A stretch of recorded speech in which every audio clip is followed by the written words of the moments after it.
Hi guys, Mr. Jaeger here, and welcome back to Star Citizen for the IAE 2953.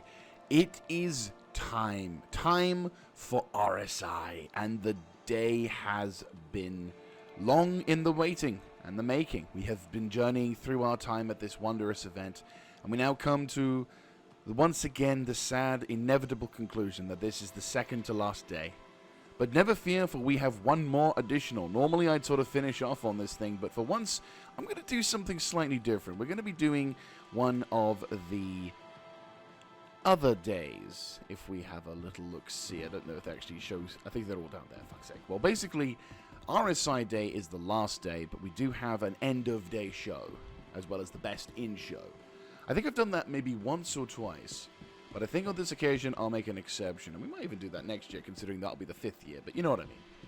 So yes, today is RSI, the OG crowd. The guys who got humanity into the stars with their famous Aurora design, which is available as a starter ship. And they offer currently a vast array of ships. It used to be that the RSI were kind of a little bit on the downturn. They didn't really do too much. We're kind of on the slow burner. But now they're starting to pump things up. We've got announcements, of course, of the new ship, which we'll go into later on in the video. We've got multiple variants of the Constellation series. We have, of course, the X-Wing. We have, of course, numerous other large vessels that are in the works. And once things start getting really cooking, oh my Jesus Christ in heaven, it's going to be quite spicy. So we're going to do something. We're going to go to the smaller room first once again, because I think this second room... This should be the second room, as the first room actually has quite a decent origin story. So, without further ado, let us begin the second to last day of the IAE 2953. As we enter into this room, we are presented with an image of both the first real experiences many Star Citizen players, including myself, have had, and the other image is of a ship that, upon its, well, when it was released, caused a massive stir and fears of griefing and PvP toxicity, which turned out not to be so much the case, and maybe for better or for worse, still doesn't have that much of an impact in the day-to-day lives of most citizens, but maybe in the future could be something to be aware of. You never know. But first, let's talk about the Aurora. This is the quintessential starter ship in Star Citizen. If you've heard of Star Citizen, you're curious about Star Citizen, and your friends say, look, there's a game package you can get which is relatively cheap, then this is one of the ships that you were going to be getting for that one. And I remember myself, I can still remember the conversation my friend who got me into this game originally gave me, which is, hey, look, I can get you one of the ships. You can either go for a fighter craft, the Mustang, or a freighter, the Aurora, and I didn't really find the Mustang didn't sound too appealing to me, so I said, I'll take an Aurora, thank you very much. And this is the ship that started my Star Citizen career. I remember failing to realize how quantum worked, and got myself, I think when I first went back, I think this is when it was just Port Olisar and maybe one or two planets. Like, I vaguely remember playing this game back at that point, and I wasn't too because I didn't know how to play. I was very much in the shit for that one. But what was the case is that when I came back to this thing, I finally sort of had a bit of a go at this vessel, and I won't lie, it was definitely an experience, and I was sort of running around thinking to myself, what the hell? There used to be fair, the ladder climbing into this thing was a lot more steep, meaning that it was a lot harder for you to do any kind of box missions. But this vessel itself is a wonderful little experience for someone who's never played Star Citizen to sort of experience things. Like, it's really stupid, but like, we talk about the best starter ship in the game, the Titan Avenger, but it is an expensive vessel. It's not at all a cheap thing to work with. So when you see the option to play Star Citizen, most players won't go for the Avenger Titan, at least without being told to, because they won't realize the significance of why that ship is so good. It's only when you've been playing Star Citizen do you realize, oh yeah, no, this ship is really good for that. Or if you have a very nice friend who says, look, this ship is really good for you and I'll get it for you or whatever, that's a really nice friend.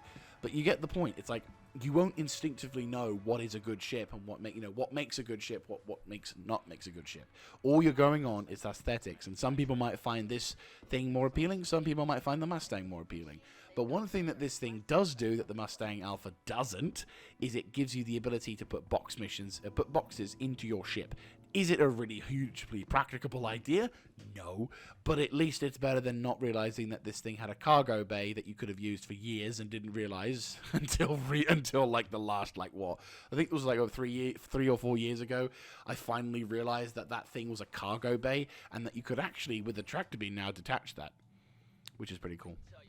So, in terms of armament, it's really not, like, it's barely worth anything. I think you've got, like, 2 size 1 repeaters. You do have a couple of weapon mounting points on these little points here. You do have a couple of areas to, as it says here, hard point. So, there are a couple of hard points that you can, like, place weapons on. I think there's one up here or something like that. There's basically 2 options there on each side of the pylons.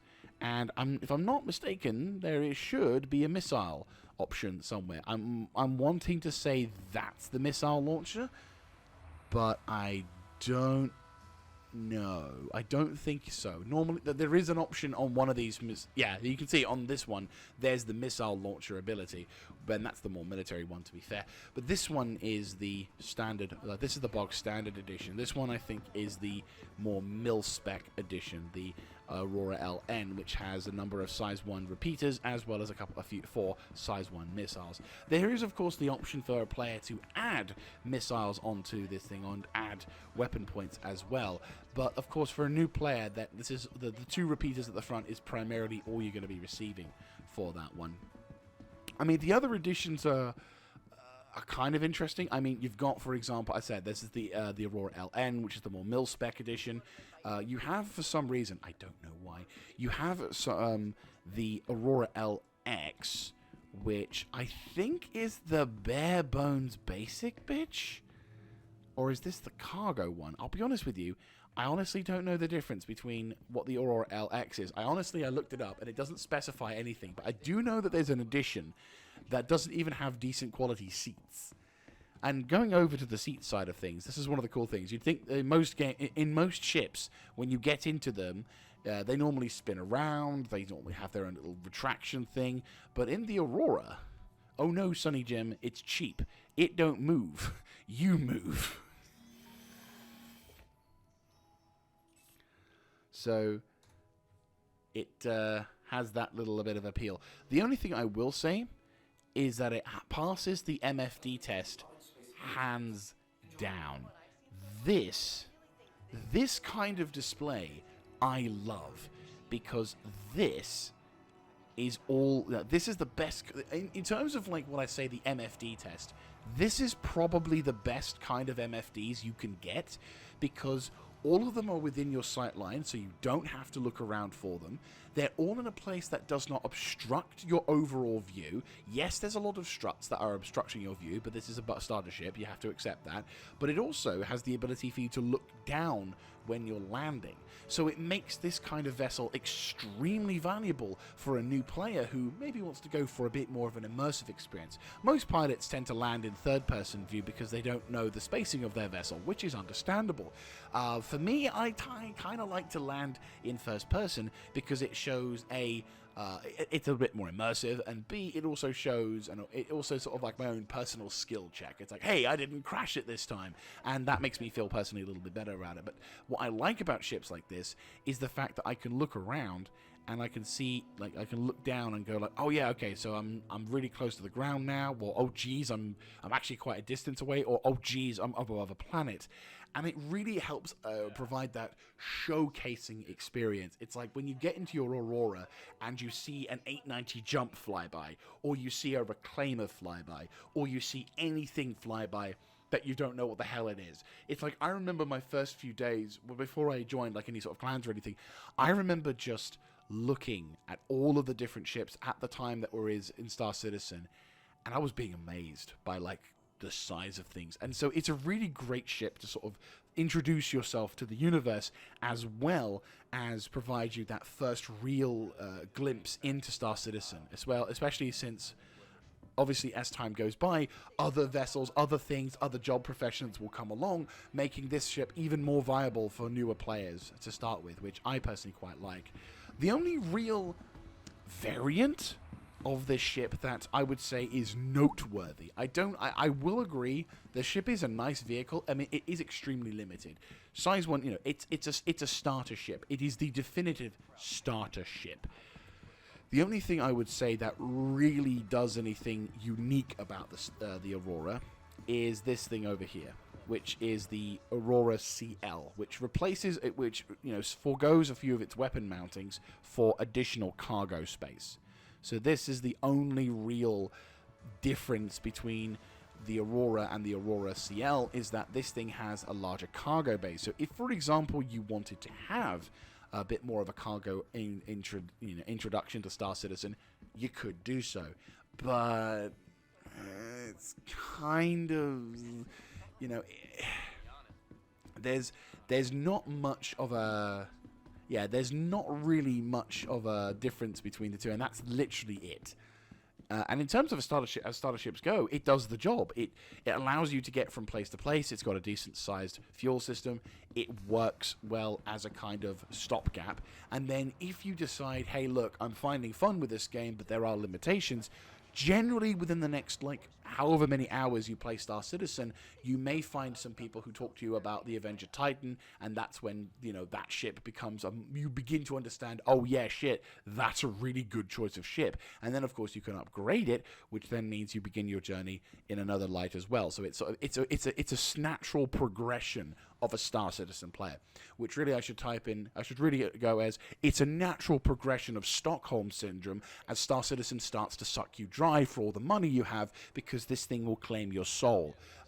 Word of warning, we all love it, but our wallets will cry for us. So we introduce ourselves once again to the hangar, as the addition inside the display was a little bugged. So this is the Mantis. Now, this ship's introduction to Star Citizen was a little bit marred in controversy due to the fact of its nature. What is this ship, you may ask? Well, this is a quantum interdiction ship. That basically means if you're quantuming from A to B, this ship has the ability to yank you whilst you're traveling and force you to basically stop for a bit whilst your systems rejig themselves and get themselves back in order. And when this ship was announced and released and everything, there was a lot of players out there fearing that this might add more PvP toxicity to Star Citizen. A lot of players were very concerned due to the nature that at the time of the release, we were getting quite a lot of interdictions from the AI. Like, in my experience, I was getting interdicted like once every other time I was traveling. Like, that's how often this was going on. So to naturally have this as a vehicle that could allow players to do the same thing, oh boy, people were not happy. But interestingly enough, after this ship was released, I personally didn't have any experiences with this. Actually, to this day, I will say, with the chances of it being jinxed, I have never been interdicted by a player before using this ship. Now, that's not to say that I won't ever be interdicted, of course, but in my experience playing Star Citizen post this ship's launch, I have never been interdicted by a player. I've been interdicted a couple of times by AI, but they are now so few and far between, CIG got the message on that one, that it's very uncommon. In fact, again, I can say in this year alone, I've been interdicted maybe 3 times, maximum. And that's the most I've ever been.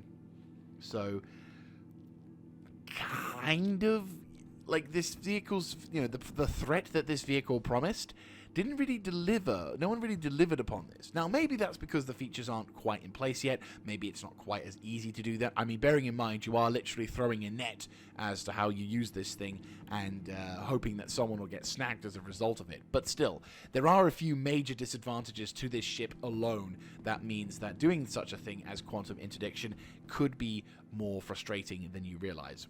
So, first of all, let's talk about the weapons on this thing. So, the 2 weapons you have are 2 size 3 FL-33s from Kroneg.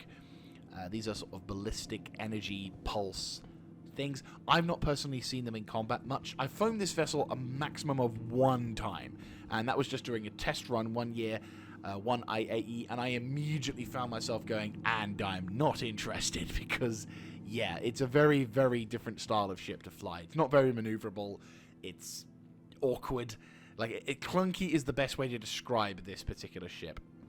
Now, of course, there has been a number of patches since then, so maybe it might be worth having a go at it at some point in the future, but at this moment, I will remain as it was clunky and it was irritating.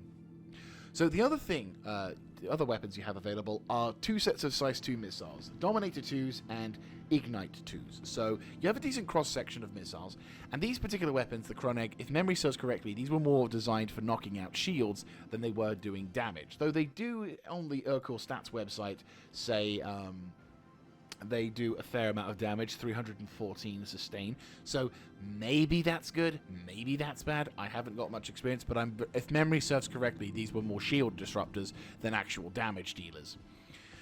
So going over towards the design of the ship, aesthetically wise, it's not that bad, to be fair. I do like sharp angles, and I like how the engines are sort of placed on the tops there. So I personally quite like that. I think that's a pretty cool architectural design, to add fancy words to things. Ooh, we can use multiple syllables in words. We are clearly advanced peoples.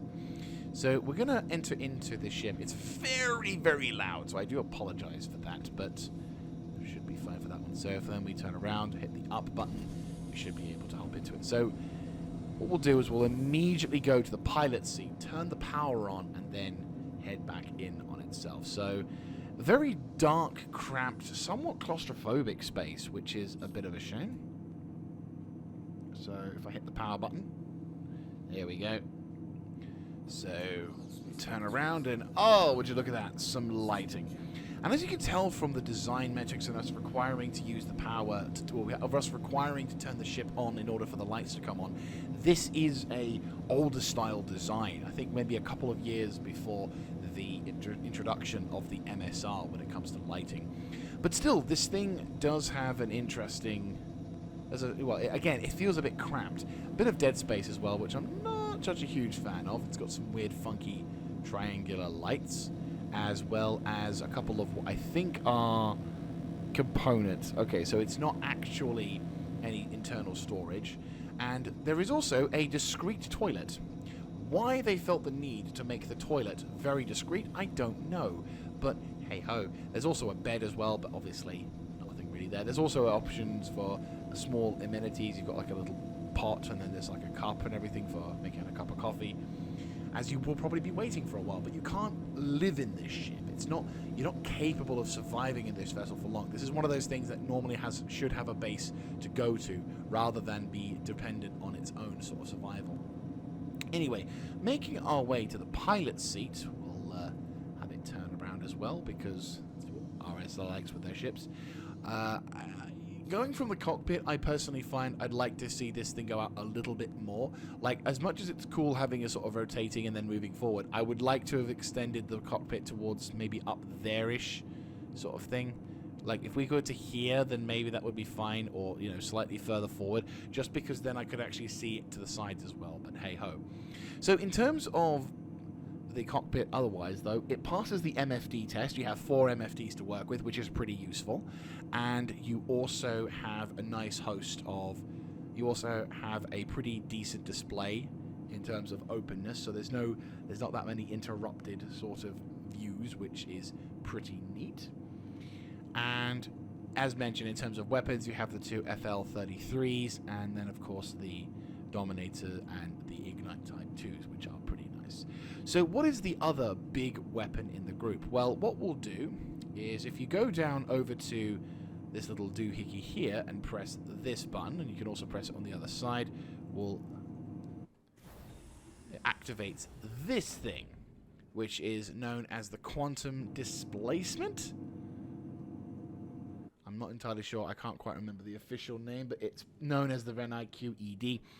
So what this device does is it acts like an EMP, where an energy is generated inside those circular-like or those ring-like devices. And what happens is these devices begin to spool up and intensifying, so they're getting really agitated, and so they start spinning and really faster, like a washing machine.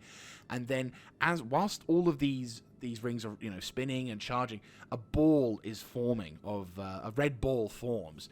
And eventually, when it reaches 100%, you hit the button and a massive spherical AoE is thrown out into the verse. And in this bubble, if any ship that's currently using quantum drives falls into it, it is snagged out of quantum and forced back into its own thing. So it's quite a jolt. It could possibly mess with some of the targeting systems as well as other things. So you do stun a ship as it comes out of the verse, or out of quantum into the verse.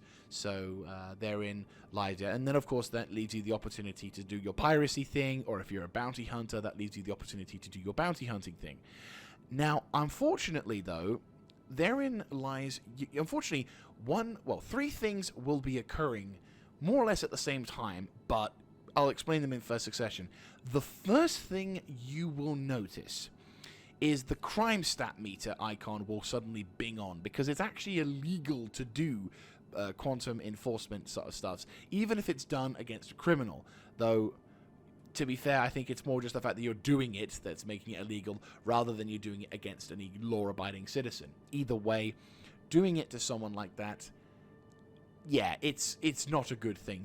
Normally, you will get a crime stat automatically if you're doing it in a sector currently under the control of the ComSex. Now, obviously, if you're doing it in such places like Pyro, maybe different story, but this initial big thing will occur. So anything that happens to you, the government will thank the person normally for doing such a thing. So crime stat, not good at all. You are definitely a pirate if you're doing it for pirate reasons. I'm slightly dubious on if it was a criminal that you do it to, but I'm thinking it is, as soon as you do it, the system detects that you've done it and you get a crime stat. So grey area about that. But what I am certain of is that if you're doing it against someone who doesn't have a crime stat, you're double fucked. The second thing that you will have to deal with is the fact that you've now got a ship that, depending on whether or not it's, got any escorts, will have the ability to immediately lock on to you, because your power signature will be going through the roof, so you'll be sitting out like a sore thumb, and he or she may have the severe inclination to shoot at the thing that got them out of quantum interdiction. Because if it's a cargo ship, then normally there would be at least some form of escort. Or, if they're taking such vessels as the Crusader, they have their own form of escort in the form of their guns and equipment. So, again, not a good time for you to be around in. And let's say, for example, it is a Crusader, or it is some kind of cargo ship, but does have a small escort, or it has its own guns. Here's the third kicker. You're not going to be able to do anything for a few seconds and maybe a couple of minutes, because of the sheer amount of power that you have exuded via this large process has resulted in your ship being effectively running on safe mode. You are extremely vulnerable to most things. Your shields are going to be low, and if not completely gone. Your weapons won't really work. They might need to be recharged. Your targeting systems may not function very well. Your engines are certainly not going to run very fast. You will be a brick, completely and potentially completely defenseless. So you deciding to take on an Armada or a Hercules in this condition is very unlikely for you to survive. And of course, if going back to the first problem, you're doing it to a law-abiding citizen, you're probably going to end up waking up in a prison cell, realizing what a silly Billy you've been. So the Mantis is a ship that needs an escort of its own in order to ensure that when you do decide to activate the quantum interdiction device, you have someone there to actually do the job that you're wanting to do, which, as pirates go, can potentially be problematic, because obviously the person who does all the work and all you do is just give them the target to work on may decide that your role as a QED guy may not be so important enough as to clue you in on the loot that they're getting. So the Mantis as a ship, the Mantis's role as an interdictionary ship, it's fantastic. It can do that job no hands down, and it's the largest one we've got so far.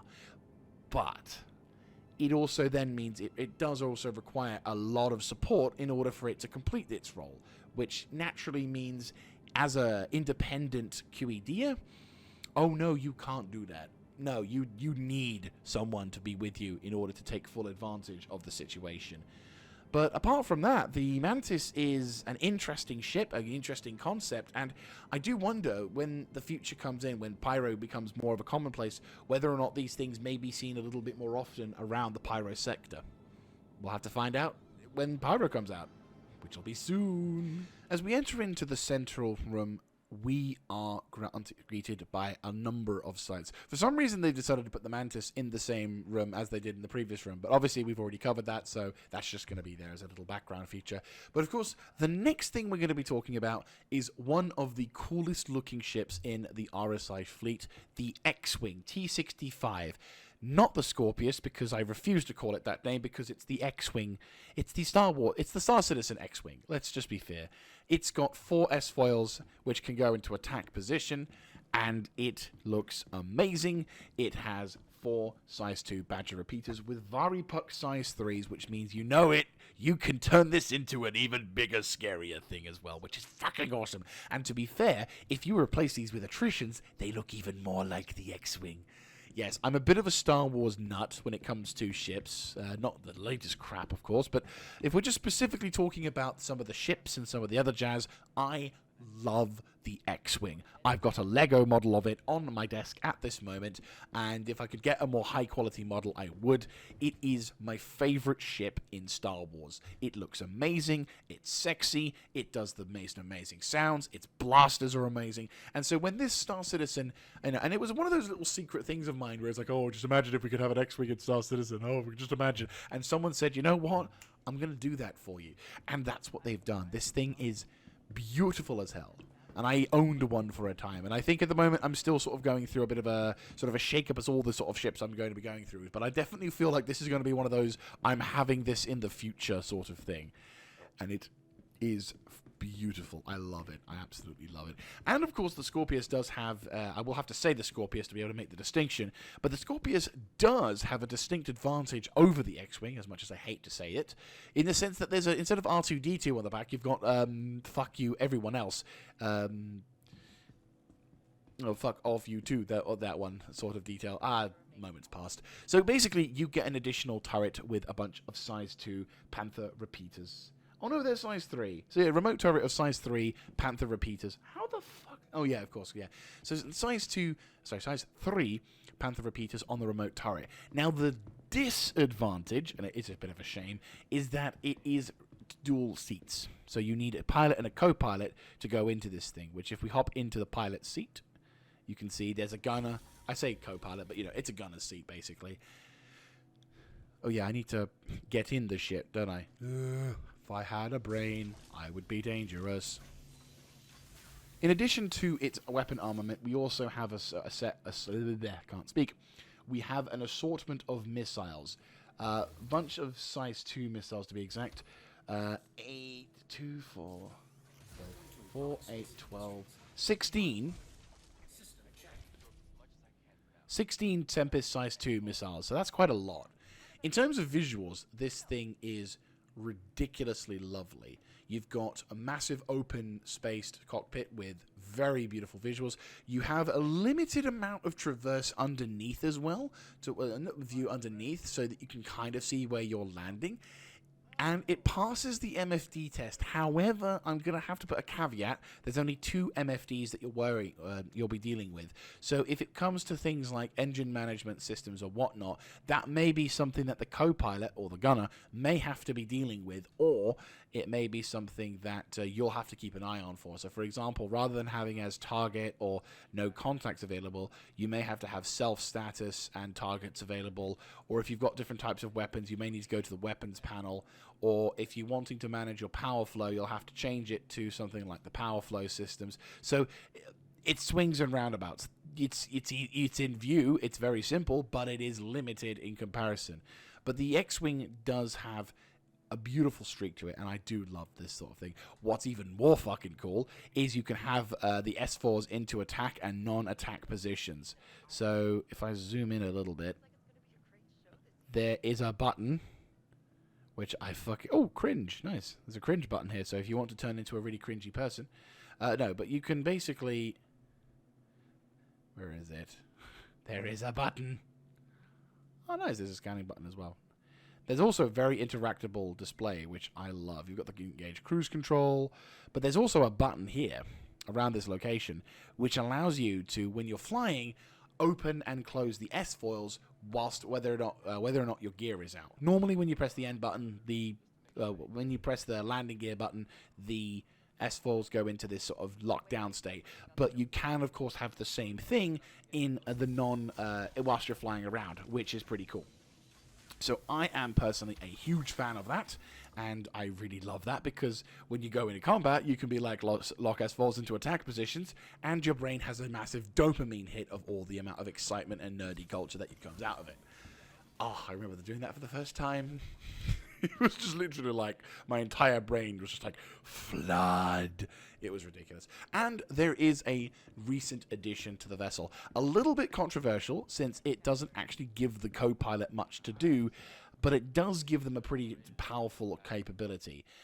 This being, instead of having the S-foils and being additional gunner slots being made available, you instead are presented with 2 additional utility abilities. The first is an EMP generation field, which is pretty cool. So that's a pretty sizable weapon as well. And a quantum interdiction system. Limited, obviously, because it's not as big, but it not only prevents the enemies from being able to escape from your combat zone, you also have the ability to disable their abilities to shoot. So, pretty effective weaponry. Very, very terrifying to go up against when it comes to most forms of combat, but at the same time, very nice to look at, and I'm hoping in the near future we'll be able to see some real good stories to come out of the field, come out of certain combats with this ship. It looks amazing. I love it, and it's definitely going in my collection once again one day. So, we've talked about the smaller ships in the RSI fleet, but of course let's not forget the OGs of the fleet, the guys who were in the game and were showcased as one of the first big multi-crew ships from the start. And it was actually this particular ship that made my eyes pop open at one point when I was watching a YouTube video by Mr. Jingles talking about some of the ships that you could have in Star Citizen. I am, of course, talking about the legendary Constellation series of ships. There are currently 4 variants available, with the Taurus being the most recent, and I kind of feel a prang of sympathy for that ship, because that ship is, when it was released, was about 2 to 3 years too late to really see any applicableness towards it. But maybe as time goes by, it will have its own crowd of fans that will show up. But anyway, this is the Andromeda. So I'm not going to go through all of the variants because a lot of them share the same interiors. So I'm going to be focusing on the Andromeda and the Phoenix, as those have the most distinctive interiors. But I will mention briefly about the difference in terms of cargo between the Andromeda and the Taurus as well. So what is, of course, the Andromeda series of ships? This is a medium freight kind of multi-crew vessel, sort of like it's like a Drake Corsair. It's designed not to be utilized primarily by one person. It has the ability, but you know, it's a ship that can be used by one person, but it does have the additional capacity for more crew and can work with more crew. So if we head over to here, so as you can see, you have 2 ways of getting into the ship. First is this really long, extended, like, lift here, and then you've got yourself a cargo bay, which you could easily fall out of if you're not careful. So you have to be extremely careful. Like, my system is being very scared. It's like, oh my god. Sorry, my system doing that as well. Right, we're going to hop into the ship. And it looks like someone's raided it already. It's fine. Let's close the music. Oh, the music as well is brilliant. So this is the internals of the RSI. It used to have a bit of a less exciting internals. I think the lighting was not exactly great at one point, but now they finally sort of dealt with it. It is a very old design. It's one of the, I said, it was one of the first real multi-crew ships in Star Citizen to really showcase what it could do, and as a result, it's got a fair amount of dead space, but at the same time, it looks pretty slick. And I think they will be adding additional features. I mean, as I said, once certain features come through and the polishing phase comes out, we may see a variety of changes made to our favorite ships in order to showcase that. But when it comes to the kind of armaments this thing have, oh, it's armed. So on the Andromeda, you have 2 separate turrets that you can have. Both of these manned up above and down below. And both of these have 2 size 2 Badger repeaters. So not very powerful, but again, they're not the main focus of the armament here. We have 3 chairs to go with, which is basically 2 co-pilots and a pilot. I don't know how many co-pilots counts as a co-pilot, because does that mean one co-pilot is bigger than the other co-pilot? We'll never know. But there we go. So here is the main sort of thing. The RSI constellation does pass the MFD test, which is great, and this is one of the things that they had as a retrofit. They used to have a lot different internal system for that one, which is pretty cool, and a fairly interactable. There you go. So fairly interactable display here, so that's pretty cool. And in terms of visuals, it does have a pretty. Its visuals aren't great. You are kind of restricted. It's not, of course, you know, the main sort of view is out the front here, and I'm not a huge fan of these struts interfering with the frontal view of the vessel itself. I do find myself finding it a bit awkward, because if you're trying to find someone ahead of you, you're going to be having issues if you're trying to shoot someone, because obviously these things here are going to be blocking you. So that can be a problem. So if you are flying around for combat with this thing, which you can do, but there is going to be one thing that I will be going on into a little bit, which may piss off the Constellation fans out there, but it is something that I think is a genuine debate point, and I think further updates to the ship may need to factor that in if you're wanting to really take this thing seriously as a vessel for combat. So let's make ourselves hop out of this thing. So in terms of flying, this thing is... I've not personally flown this ship. I've not personally flown this ship. I was thinking if I ever popped into it, but no, I've never flown this ship. But I can say that from what I've seen from an exterior perspective is that this thing can maneuver. It's not small. I have engaged the ship numerous times, and it is not slow. You'd think with the way that the nature of the ship was designed, you'd think, oh, this thing's good, you know, it's like a flying brick, and it's like, not really. And a good pilot can make this thing a fucking lethal display of death, for damn sure. And obviously, this other, in addition to the amount of fire that this ship can throw out, this ship also has a very big advantage, and that's its missile complement. So it has in its belt 6, 12, 18, 24 size 2 strike force 6s, and 7, 14, 21, 28. Yeah, 28 marksman 1s. Around about roughly 64 missiles. So you can spam these things. Now, of course, you know, they're only size 2s, so you could possibly get more out of them, maybe not. I don't think with this particular variant you can update the internal missile situation, so you are just going to be stuck with these missiles. But that's a lot of missiles that if you get multiple launches in one go, yeah, that's a lot. That's actually quite a lot. I remember this airlock. Yeah, I have... there's also an airlock opening in the side here, which if you've got a limited sort of cargo or people trying to get in, there you go. I have actually breached into... I remember the first few times I did some clan ops, we did an op training thing where we actually had to breach a Constellation series through the airlock, and we found that it was a very bad idea to do that. Very, very bad idea to do that. But still... It was, to be fair, there's not many options you have when it comes to the Constellation series, but hey-ho. So you have access to a number of components here, and as mentioned, you do have access to the... Oh, God. You do have access to the cargo bay from here. Now, as mentioned, this particular cargo bay is fairly lethal, because as you can see, if you're not careful and you fall off, you'll be going down towards the cargo bay, which is already on the ground. And if, for example, you're above a planet, oh, God. Genuinely, I've been on one of these things where we were fucking around on a planet with this thing retracted down, and someone fell off due to desync, and they basically fell to their death. It was kind of terrifying. Oh. Anyway, so what was the main sort of unique thing as well with this ship is that this particular ship has a rather unique benefit. This thing. I remember this thing being quite a big update when it finally came out, because the docking capabilities... Because remember, at one point, docking wasn't a thing. You couldn't dock ships at space stations or anything. You always had to land them. And so for a very long time, the Kruger P-52 and the P-72 Merlin, so Archimedes, they couldn't really be used. But now, this thing here, you can actually get into this ship. And technically how it would work is you'd basically hop into this snub fighter, and you could actually detach from the Constellation series and go defend the ship, which was pretty cool. I'm trying to think of any other snub fighter that's directly attached to the ship, and I honestly cannot remember if there is a ship that actually does that. So yeah, you've got a ship that I think is a unique.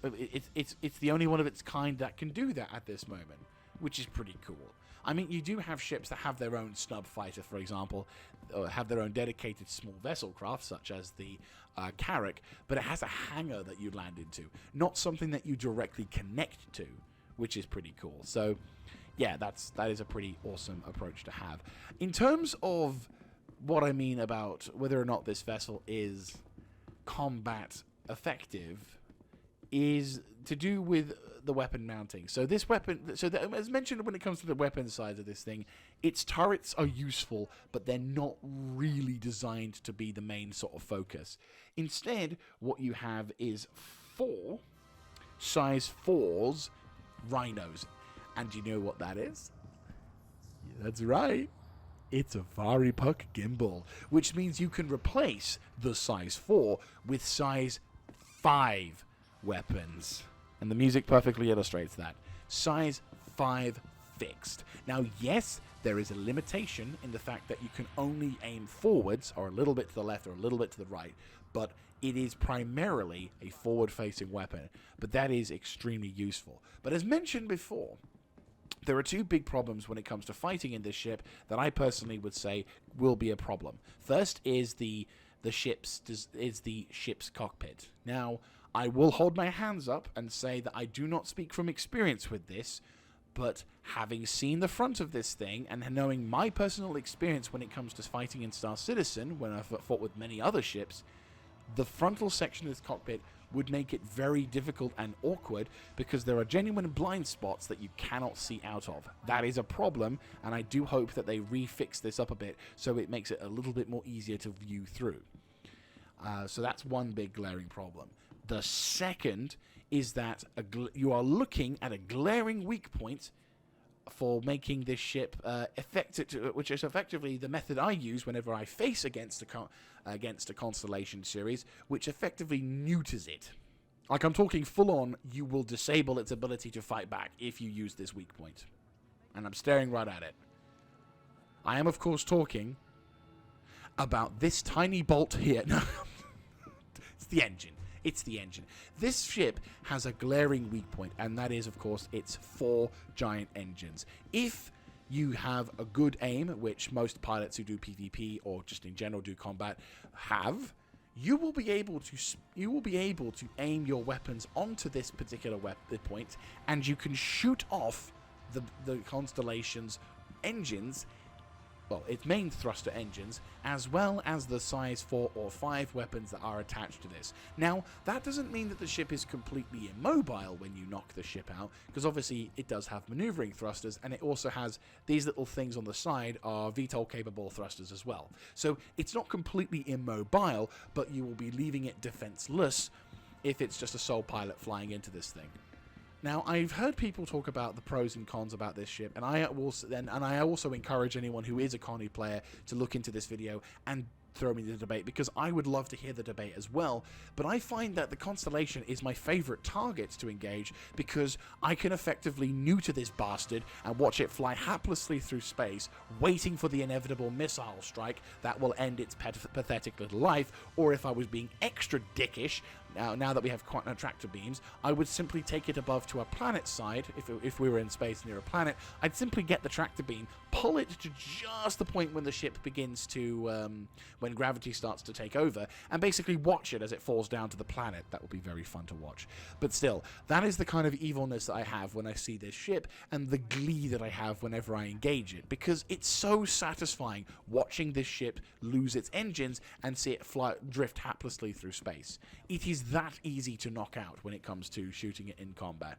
Now, I will agree that, as I will also state that my experience in PvP is limited, so maybe there's a trick that some of the PvPers will have to throw in order to do that. But if you have a relatively mobile ship, so you're able to like duck and weave and dive, you know, smaller than the Constellation, maybe even a Cutlass Black, you have either a Cutlass Black or a dedicated combat vessel, you know where to aim. And even if you neuter maybe one or two of the engines, the opposing pilot is going to be struggling far more to deal with your shit than you would previously, making this vessel extremely, it's a very easy ship to target weak points on. And then I said, once you've knocked out all the engines, that's it. The ship is fucked. And you can merrily take your time plumping whatever shots you have left of your energy weapons or your physical weapons, or you can unleash a devastating barrage of missiles. Either way, the Constellation series of ships all have this glaring weakness, which makes them very awesome targets, in my opinion, because I know where to aim. It's a very simple job.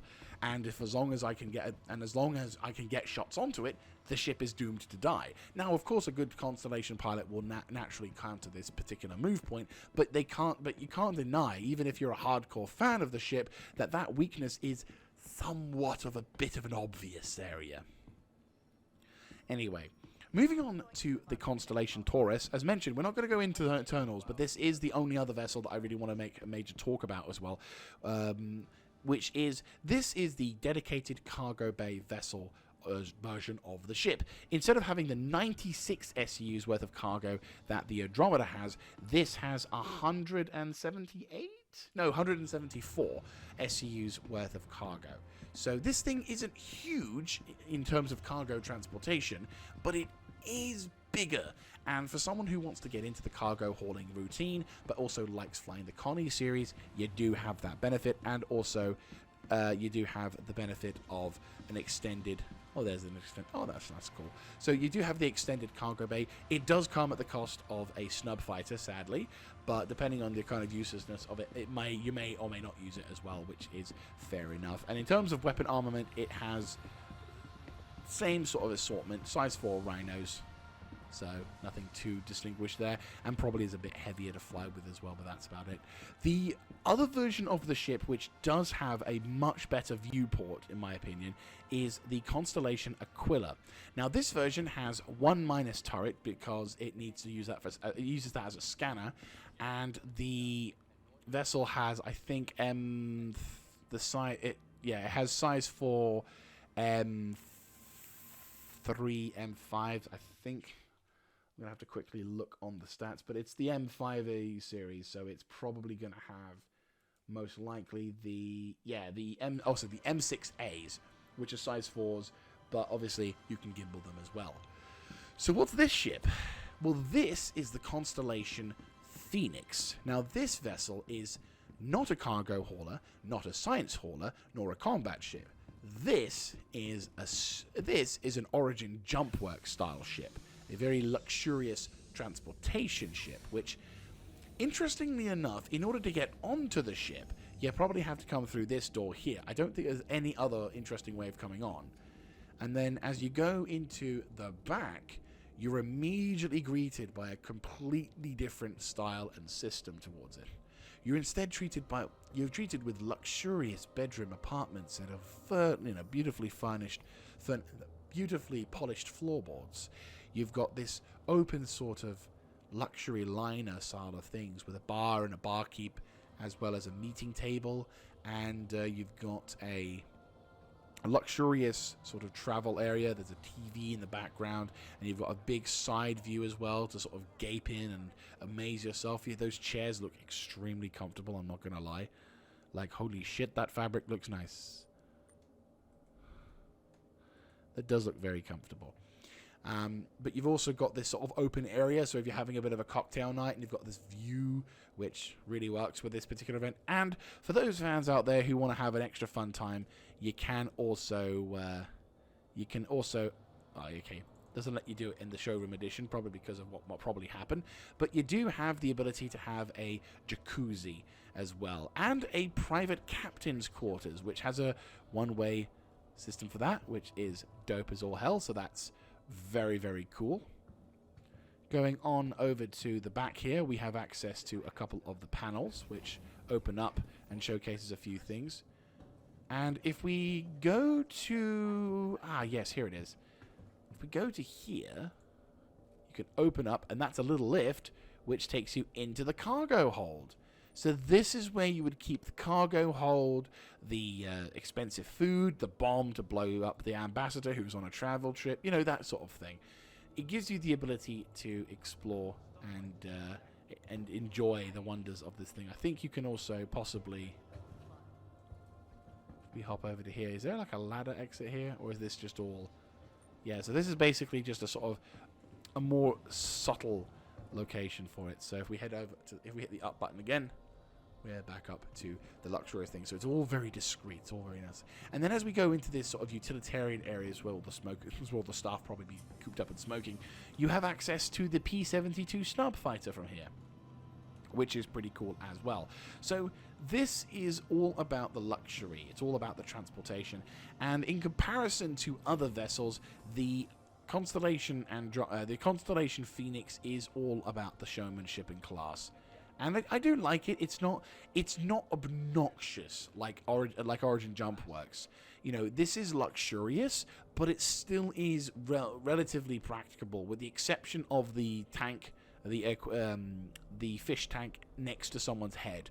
I personally wouldn't feel comfortable sleeping with a fish tank in my room that close to my head. I probably would opt to sleep in the room without a fish tank, or preferably I'd just sleep like here because it's a bigger bed, but that's about that really. Or I probably would sleep on the opposite side so that I wouldn't have a fish right next to my face, but that's just my own personal preference. So the Constellation series, it's an oldie but a goodie and has seen a few retrofits in its time, and definitely has its own unique flair when it comes to flying around in Star Citizen. And it's still relatively relevant in comparison to a number of other ships, which... it is quite still a common occurrence. But to be fair, I don't think any ship has ever been truly abandoned, but there are certain ships that definitely don't get used as much anymore. But that's not the case for the Connie. People still want it, people still fly it, and people still love it. And I think that's awesome, but I also can't help but feel that there are definitely big weak points that you can't deny do exist with the Constellation series. As we make our way down towards the holodeck, we are greeted by the sight of two very intriguing vehicles. One vehicle has been in the game for a fucking age, and I can't even remember when it was introduced, but it was something that I've used a fair amount. And this thing, a thing that has been introduced this year at Invictus, during the Invictus show, and is showcasing to be quite a snazzy, luxurious side of things. Let's have a look at the... Actually, no, we should probably look at the utility first. So this is the Ursa Rover. It's a dedicated transport vehicle designed to get a small team of specialists in and out of the zone. You have a weapons locker here, which if we open up, there you go. So you can have a weapons locker that you can put stuff into. And as I said, you've got chairs for two. You've also got hardware access. Okay, so it's a very small vessel, and it was one of the only troop transport vehicles on the ground for quite a long time. But eventually, other troop transports came in. Obviously, we've got the Spartan, and I think now there's probably some other vessels that are probably going to become... I'm fairly certain that... I think it was the Spartan that's the other ground transport vessel, but obviously, I can't help but feel that there's a third. But regardless, this thing is quite mobile. It's not very well armed, and it isn't very well armored. It has a driver and a co-pilot C who have access to size 1 bulldogs on a remote turret. The driver can also use the remote turret whilst it's driving, which is quite useful. And it serves as a pretty nifty little thing to just sort of drive in and around the zone, which is pretty cool. It's quite an effective transport. I've not got anything majorly negative to say, apart from apart from the fact that when you're encountering it against opposing forces, its wheels have a tendency to fly off into the distance when a railgun is involved. I mean, technically speaking, anything would struggle to face off against a railgun, but generally sustained heavy fire or a certain kind of hit to it can result in your wheels going whee into the distance, therefore by neutralizing your ability to reverse drive or do anything, even with additional wheels as backup. So what exactly is this thing then? What is this thing? Well, this is the Origin JumpWorks edition of this Vic. As you can see, you have all the components listed over here, a couple of weapons points there. And this is just a personalized transport vehicle, and apparently you've got an RSI bucket with... Oh my god, you've got ice in there that's got water next to it, and that's killing my frames looking at that bucket. Jesus Christ. So this is, of course, a luxurious... Oh, hang on. That's interactable? The fuck? I didn't even notice that. Oh, that's so cool. Oh, that's the interior lighting. That's really cool. That's really cool. So yes, that's the interior lighting cabinet, and it's designed... The Lynx is basically designed as a luxury vessel, and it's got those very nice looking chairs, and it's got some buttons and stuff, and so if you're a corporate executive, you'll be able to be driven from A to B, and then of course you've got the driver and the co-pilot, and I think this ship does have... Yes, it has some size 1 weapons as well. Not entirely sure... Oh, those are the M1 series, yeah. So that's basically the size 1 M series of cannon as well. So, again, luxury. It's all about being snazzy. It's all about being, you know, oh, look at how amazing I am. And that's pretty much it, really. I mean, as luxury vessels go, I kind of prefer RSI's versions of luxury vessels versus Origin JumpWorks, because even with a snazzy, dolled-up vessel, it still looks like it has a practicable purpose, which I personally think is a big plus in my book, considering how Origin JumpWorks likes just to be like, I'm so special. And, you know, they're not. As we make our way into the last room, we are presented with probably the most holographic displays I have seen in an IAE yet. This is the RSI's display of holographic displays, and my frames are starting to die because of it. But yes, this is the times... Start again.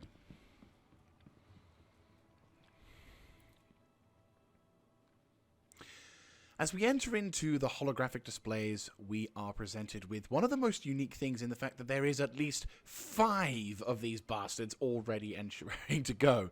So, without further ado, let us begin. Possibly the longest holographic display talk so far, which is pretty impressive. So the first ship we're looking at is the Apollo Triage. So this is the dedicated medical vessel that is due to come out of RSI at some point in hopefully the near future. And what makes this ship unique is that this vessel, unlike, for example, the Cutlass Red, the Pisces, everything, this vessel is an actual hospital ship. Like, other vessels are designed to get you to the hospital. This is the kind of ship that you will be acting as a hospital. And depending on if you're going with the hospital or going with a triage or medevac, medevac is more armored, it has a bit more capabilities to defend itself. Triage is the ability for you to survive and do well in. This particular ship may offer the ability for Tier 1 beds, which is, yep, updated to support regeneration technology. Yeah, this basically allows us to have this basically allows people inside, who fly this thing, to have bed regeneration services made possible. So you could take people who have died, take them over to the bed, regenerate them back to life, or if you have someone who's set their spawn here, you could have a whole battalion of guys basically set themselves up for this sort of location. And that is pretty effective. And when this feature becomes a thing in Star Citizen, when that ship becomes a thing in Star Citizen, it will kind of revolutionize how certain things are waged. Because, for example, a war, a battlefield, everything might become slightly more...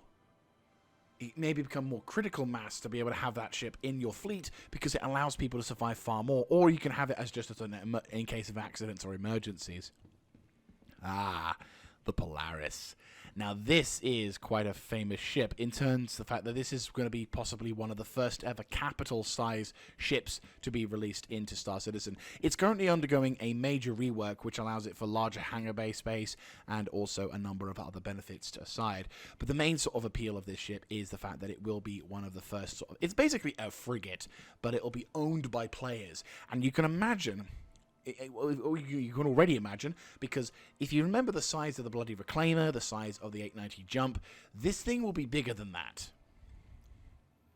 This thing will be bigger than that, and it'll have the ability to slap down as well, which I am a big fan of, and I look forward to seeing this in the future. I do like also I do like the design of the engines of this ship. Like, RSI has that really unique trait when it comes to flying in, well, when it comes to large ships, for having very nice looking ships with their engines. They have very nice engines when it comes to looking to that. Oh. This ship. So this ship is the latest addition to the RSI fleet. This is known as the Arastra, or as my friend Bidden has mentioned to me, has made it sound goes Arastra, which now I can't really look at it except as a pirate-style mining vessel. Avast ye, scurvy dogs! We'll be mining and harvesting all them minerals, and then selling them at a very fair and competitive price, granting us the ability to earn even more, and then we can make our way towards the Orion Yar.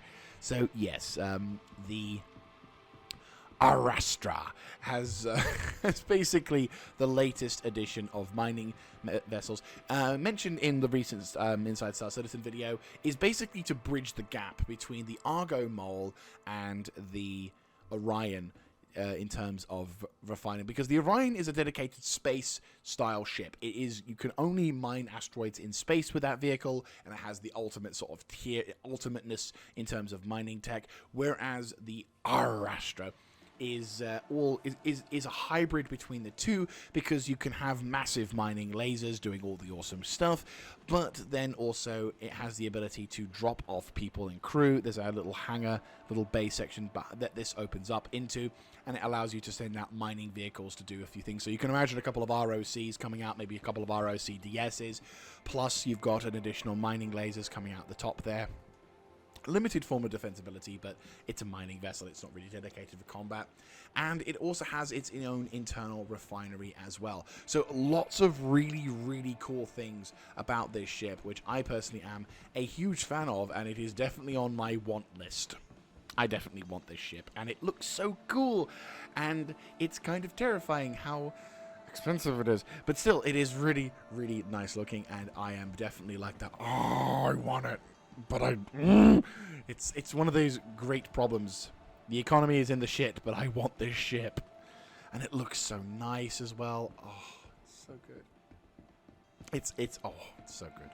And another really good looking ship. This is, of course, the RSI Galaxy, which is famous not just because it looks amazing, and is also going to be another one of those multi-crew ships, similar to the Carrack in terms of usability, but also it's known as it's one of the first few modular ships that was sort of big advertised by CIG. So basically what this ship can do is, theoretically, it will be able to sort of take... You'll see this little component here. Basically, inside this little box-like thing here will be either a manufacturing sort of side to it, so you can have like a refinery, a cargo hauling section, transport section, and apparently now they've added base building capabilities to it as well. Because of course they did. Why wouldn't you do something like that? Of course you'd have something like that. Of course. Just make my credit card and debit card cry out in pain and suffering at the fact that that thing looks around and my brain's like, oh. My mind is telling me no, but my body is saying yes. That is the problem with this. There are too many ships that cause that to happen. This is the example of what happens when the body wins. This is, of course, the RSI Zeus Mark II, which this is the ES edition. I have the cargo edition because I am a cargo nut. But this is basically a really sexy looking vessel, which if you're a fan of any kind of traditional space style ships, or like the Columbia style ship from way back when, then yeah, this thing is a sort of callback to that. And its skin as well, where it has the white and the black sort of texture, looks incredible. And it was announced recently, and it has already... Oh, we'll get to you in a second. It was announced recently, and it looks absolutely fantastic, and I want one, and I have one. And yeah, I said, that's what happens when your brain loses the will and the body wins, which is terrifying. Finally, we have, but last but not least, we have the Perseus, which, what does this say here? Makes the definitive modern statement and a persuasive prevention. They are looked into their own past, the historic gunship design. Perseus. Yeah. These things are ridiculous. So these are, of course, this is the Perseus, or the Star Destroyer, whichever you would prefer. This ship is designed as a gunboat to basically knock on sub-capital ships or semi-capital ships in that regard. So you'd basically see these things taken on Idrises or escorting Idrises and going off against other larger, nastier vessels. And this thing is beautiful. I love it. Would I own one? Probably not. Maybe. I don't know. It would depend on... It would really depend on, of course, how the game had progressed at that point. Because naturally, you can hire NPC crew. Like, there is going to be a thing where, you know, it's not just going to be all player related. Because obviously, not everyone's got a limitless source of friends to play this game with. So naturally, there is of course going to be crew for these vessels. But at the same time, it does look really, really cool, and it has a whole host of different defenses and everything. So I personally love the shit out of this ship, and especially since it looks like a Star Destroyer with a giant size 7 fuck you gun. Though to be honest with you, it almost looks like a size 8 rather than a size 7. But either way, I love this ship. I love every ship, with the possible exception of the Apollo, because I'm not overly fussed on medical stuff, is ships that I want. And if only I'd won the lottery. Trust me, if I'd won the lottery, put it this way, I'd be getting my F8 Lightning. I think CIG would love me if I had won the lottery. I'd just be like, yeah. It's just this game, just characters just doing the around the world meme. So yeah, no, that is, yeah, this, there's so many good ships coming out for RSI. Now I realize that a lot of the ships that I'm sort of gushing over are ships that are in their sort of announcement state, shall we say. But the thing is, obviously, as features and functionalities, which are already implemented in the game now, are becoming more and more prevalent, those particular ships will finally be able to be joining us in the verse and doing what Star Citizen does best, impressing us with glorious details and having epic space-style environments, whilst also... Oh, Jesus Christ, the amount of litter bugs around here. Honestly. I'm going to have to clean this up before I finish. But yeah, the amount of glorious ships and vessels that are in this game, as well as just how fucking gorgeous they are as well. Oh, I love it. But anyway... Regardless of my own personal feelings on the matter, that is sadly the end of RSI Day, and all the end of the specific days, in particular in regards to the ships in 2953. But do not fear, for this is not the last day. We still do have a couple of additional days to go. I think we've got like the Best in Show edition, which will be coming up next, and then we'll be having the... we'll have the Best in Show, and then I think there is the final thing. So our final day will most likely be the Best in Show. Yeah, like this will be the Best in Show, the sort of the finale, as you will. So I think probably here, Best in Show, Weapons and Armor, and then we'll probably... Or I might just do the finale. I'm not too sure which one I will lean more towards. But either way, this will be the final sort of thing where we will say goodbye to the IAE. I've had a lot of fun doing this, and I hope you guys have enjoyed this series as well. And I also would encourage you to look into this series to talk about the ships you like, talk about the things you like about Star Citizen, and things you don't like about Star Citizen. As much as this video series is a bit of a shill, and it's just a video just to express express my personal enjoyment of the game. I'm also the kind of person who admits that there are things that Star Citizen has done wrong. We've definitely seen we've seen our fair share of controversies and bad moves. I mean, Christ, we did talk about, for example, the Cutlass ripoff, known as the Cutlass Steel. We've got a number of ships like the Antilles, which is kind of fucking over the second player, if we're being honest. It doesn't really, you just press a couple of buttons and there you go. So there are good things as much as there are bad things about Star Citizen. So, but I also look forward to hearing your thoughts in the comment section down below. So I will see you guys for until the last episode. This is Mr. Jaeger signing out. See you then.